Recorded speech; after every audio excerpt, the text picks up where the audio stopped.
Las reglas parecían simples, casi inocentes. 15 preguntas. 3 comodines. 1.000.000 de libras esperando al final del camino. Durante años, cientos de personas se habían sentado en esa silla convencidas de que el juego era justo, de que todo dependía del conocimiento, de la sangre fría y de la suerte. Nadie imaginaba que una de las mayores estafas en la historia de la televisión estaba a punto de ocurrir, no en la sombra, no en secreto, sino frente a millones de espectadores, grabada con precisión quirúrgica, segundo a segundo. Esa noche, Charles Ingram entró al plató como cualquier otro concursante. No había nada especial en él. No irradiaba seguridad, no parecía brillante, no mostraba esa mezcla de arrogancia y confianza que suele acompañar a los grandes ganadores. Al contrario, su lenguaje corporal transmitía nerviosismo. Sus manos se movían con torpeza. Su voz temblaba ligeramente.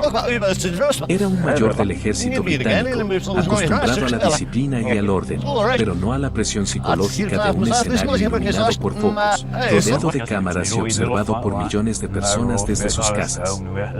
Las primeras preguntas no levantaron sospechas. Dudó.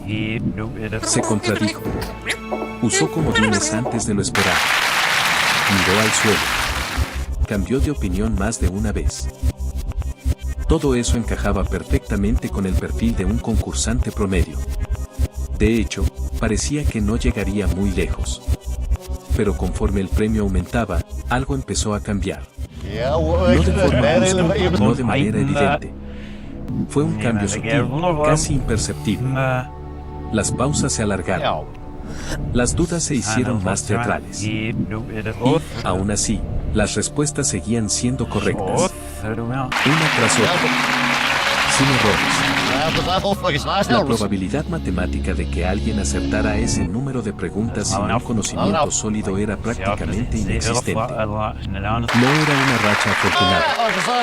No era intuición. No era genialidad. Era algo más. Algo que no se podía ver, pero que estaba ocurriendo justo delante de todos. Para entender cómo fue posible, hay que retroceder y comprender el verdadero funcionamiento del programa. Quien quiere ser millonario no era solo un concurso de cultura general.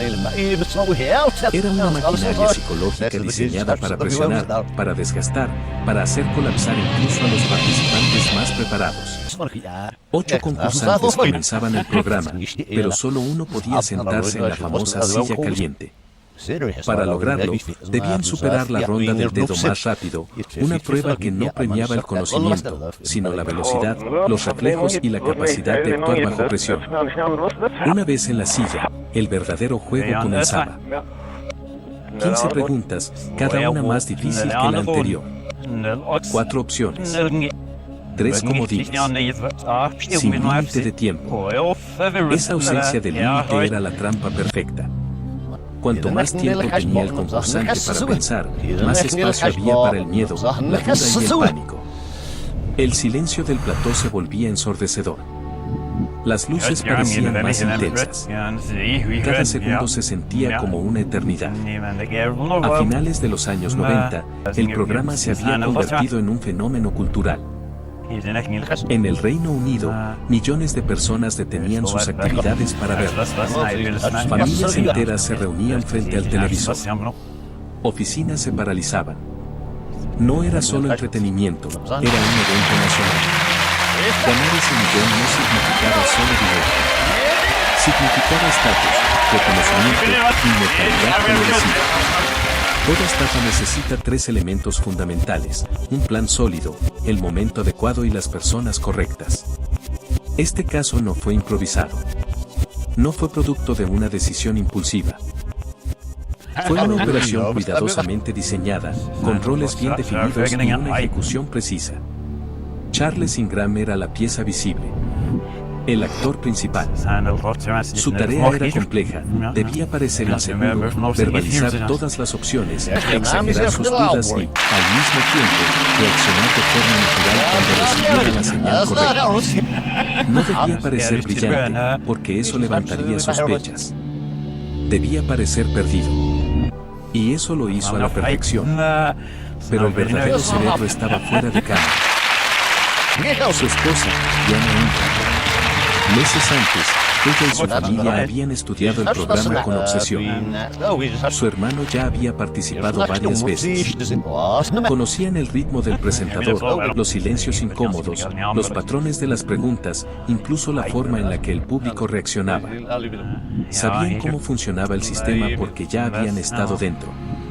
El tercer elemento era el más invisible y, a la vez, el más crucial. Un hombre sentado entre el público, aparentemente anónimo. No estaba bajo los focos. No aparecía en pantalla.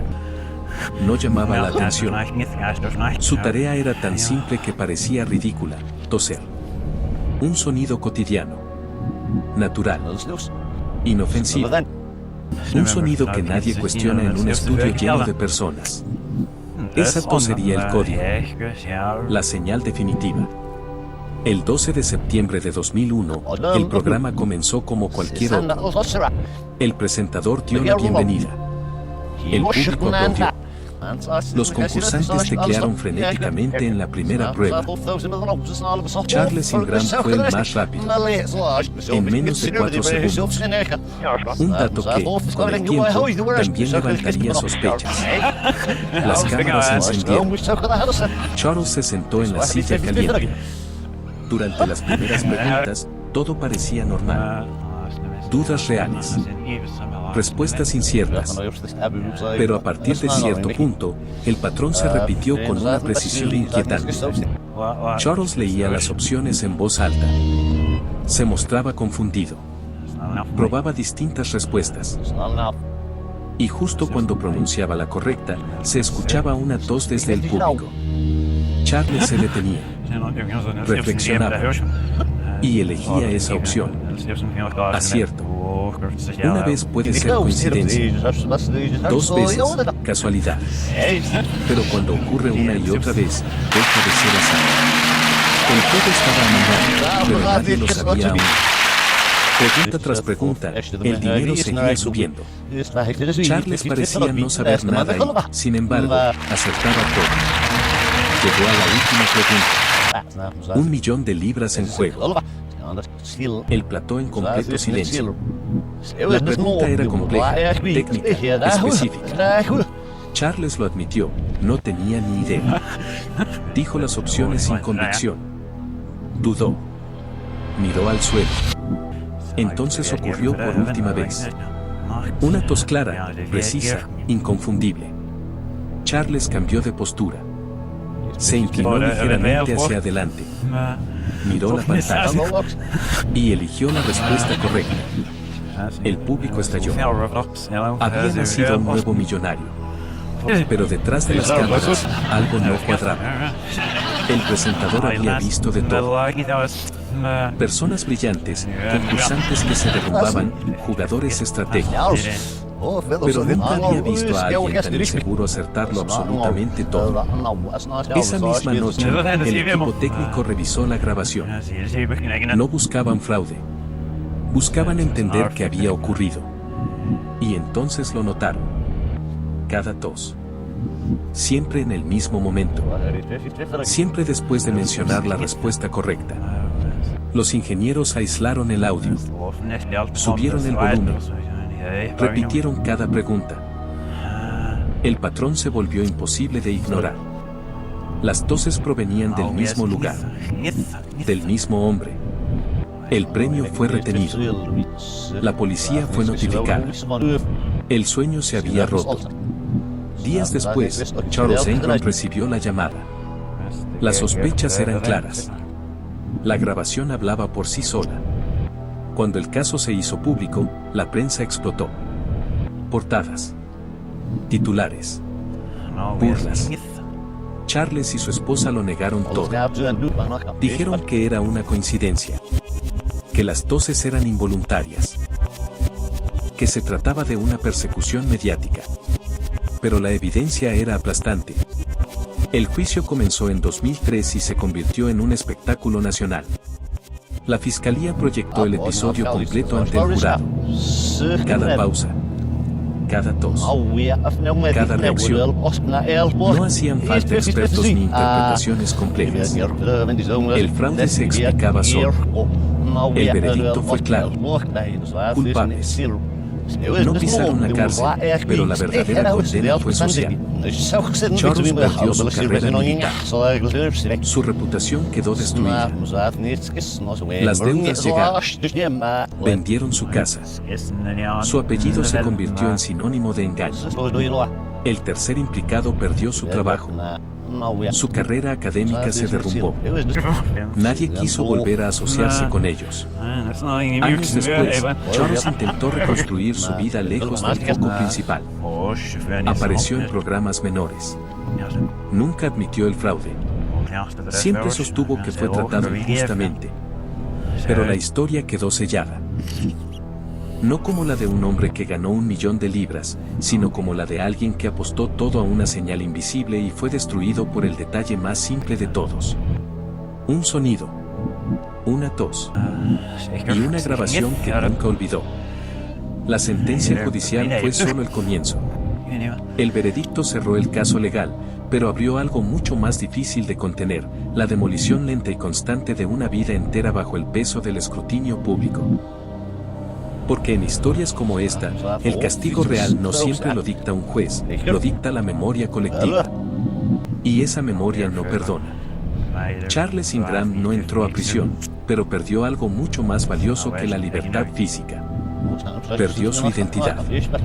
Hasta ese momento había sido un mayor del ejército británico, un hombre con una carrera estable, con disciplina, con un futuro predecible. En cuestión de semanas, todo eso desapareció. El ejército no podía permitirse mantener en sus filas a alguien asociado públicamente con fraude y engaño. Fue expulsado. Su rango fue retirado. Su historial quedó manchado para siempre. Para una institución basada en el honor y la confianza, no había margen para el error. Pero la caída no terminó ahí. Cuando el escándalo explotó, los medios no tardaron en convertirlo en espectáculo. Cada gesto, cada fotografía, cada intento de explicación fue diseccionado, ridiculizado, amplificado. Charles dejó de ser una persona y pasó a ser un símbolo. El símbolo del hombre que intentó engañar a todo un país y fue atrapado por algo tan absurdo como una tos. En los programas de televisión, en los periódicos, en las conversaciones cotidianas, su nombre se convirtió en una broma recurrente. No importaba lo que dijera o hiciera, el relato ya estaba escrito. Para la opinión pública, el caso estaba cerrado. No había espacio para matices, ni para dudas, ni para redención. La presión económica llegó poco después. Sin empleo, sin ingresos estables y con una multa judicial considerable, las deudas comenzaron a acumularse. La casa familiar fue vendida. El nivel de vida cayó de forma abrupta. La estabilidad desapareció. Cada decisión cotidiana empezó a estar marcada por la escasez. Y cuando el dinero se va, también se van muchas personas. Diana Ingram, la esposa, tampoco escapó al castigo. Aunque nunca estuvo sentada en la silla caliente, su papel fue ampliamente señalado por la prensa. Para muchos, ella fue la mente detrás del plan. Para otros, una cómplice silenciosa. En cualquier caso, su nombre quedó atado al fraude de forma permanente. En la calle, en la escuela de sus hijas, en cualquier espacio social, el pasado siempre volvía. No había forma de huir de él. Las hijas crecieron bajo esa sombra. No eligieron nada de esto, pero heredaron el apellido y con él la carga. En el Reino Unido, donde la memoria mediática es persistente, el caso se convirtió en referencia cultural. Años después, bastaba mencionar el mayor del millón para que todos supieran de quién se hablaba. El estigma no se diluyó con el tiempo. Se solidificó. El tercer implicado, el hombre de la tos, tampoco salió ileso. Su carrera académica se evaporó. Ninguna institución quería asociarse con alguien cuyo nombre estaba ligado a un fraude tan público. Perdió su trabajo, su reputación profesional y cualquier posibilidad de volver al mundo académico con normalidad. Pasó de ser un profesor respetado a una nota al pie en un escándalo televisivo. Con el paso de los años, Charles Engron intentó recuperar algo de control sobre su narrativa. Aceptó participar en programas de telerrealidad. Apareció en concursos menores, en formatos donde su pasado era el atractivo principal. No por talento, no por mérito, sino por morbo. Era una paradoja cruel. El mismo medio que lo había destruido ahora le ofrecía una forma precaria de subsistencia, siempre y cuando aceptara revivir el escándalo una y otra vez. Nunca admitió el fraude. Nunca cambió su versión. Para él, todo fue una coincidencia exagerada, una caza de brujas mediática, una condena desproporcionada. Esa negativa constante a reconocer los hechos dividió aún más a la opinión pública. Algunos lo vieron como un hombre orgulloso incapaz de aceptar la culpa. Otros, como alguien atrapado en una narrativa imposible de revertir, incluso aunque quisiera.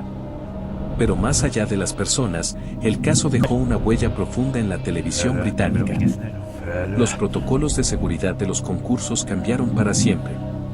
El sonido del público comenzó a ser monitorizado con más rigor. Se ajustaron micrófonos. Se modificaron reglas. Se implementaron controles que antes no parecían necesarios.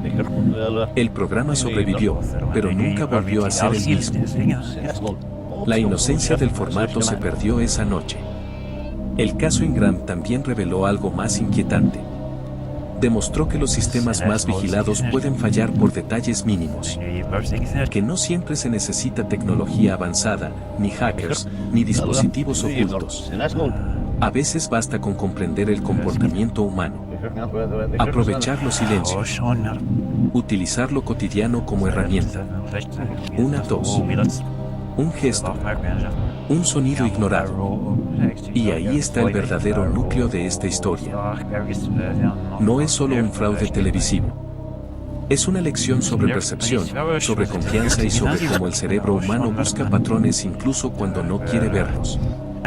Durante el programa, millones de personas escucharon esas toses. Nadie sospechó nada, porque el contexto las hacía invisibles. Porque el cerebro las clasificó como ruido, como algo normal. Y esa normalidad fue la clave del engaño.